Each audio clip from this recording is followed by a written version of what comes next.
My role is to pick holes in everybody's answers, bring changes in India if the audience wants to bring changes. India shining 5 years ago, and now people are writing that India is stumbling. Any of the current crop of ministers would be most welcome on our show. Hi, my name is Sebastian, and you're watching me on BollywoodHungama.com.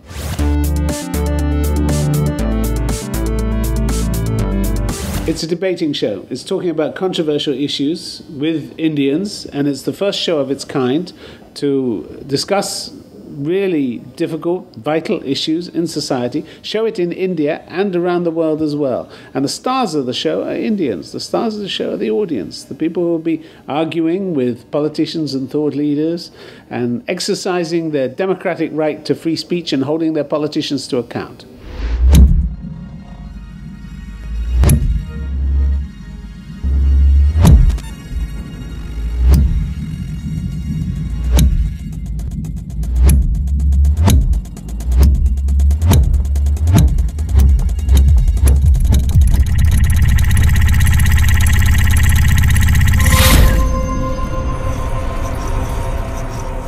Well, my role is to moderate. My role is to pick holes in everybody's answers, to keep it on track, to make sure it's a fair debate, above all, to make sure that the speakers are well matched, and that we get some heat, some passion, but also some light, some illumination, something new out of it. If everybody goes home after an hour and they haven't learned anything, we will have failed.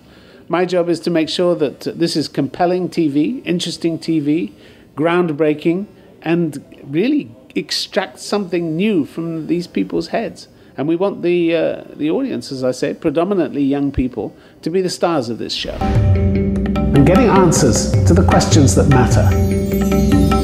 Indians themselves have many unanswered questions, as do we, the outsiders. They're terrific. They're young, they're go-ahead, they're dynamic, imaginative. I couldn't ask for a better partner here in India. Bring changes in India if the audience wants to bring changes. If they go away and they vote differently from the way they voted in the past, think differently, act differently as a result of what they've heard. I've been doing debates in the Middle East for the last 8 years.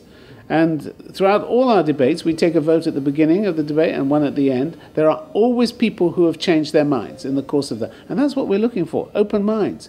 People to go out, change their own minds, and then go out and change the world. What attracts the outside world to India is the sheer size of the issues here, the size of the population, the huge growth levels that you have, the number of new jobs that you have, the millions of new jobs you have to find every year, and the high expectations of the people. A few years ago, we heard so much in the West about India shining, and now we listen to Indian shows and read Indian newspapers, and it's all about India stumbling. So India appears to be at a crossroads. Let's look at that crossroads, let's analyze what the difficulties are, and then we'll see the way forward. India shining 5 years ago, and now people are writing that India is stumbling. I want to see whether that's true.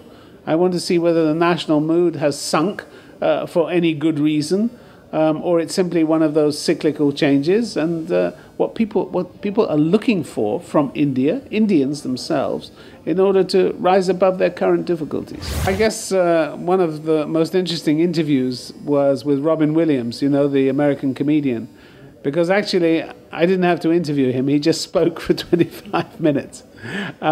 He's like one of those children's toys. You wind him up, and then he runs, you know, all around the room in circles. And he's constantly giving you new voices and playing new parts in his mind and mimicking other people. Unfortunately, he sails quite close to the bone, so a lot of it went on the cutting room floor because the BBC wouldn't broadcast it. But he was a very, very nice man. And I seem to remember him saying to me, you know, when I was a child, I wanted to please everybody. That's why I became a comedian. I wanted to make them laugh. I wanted to make them like me.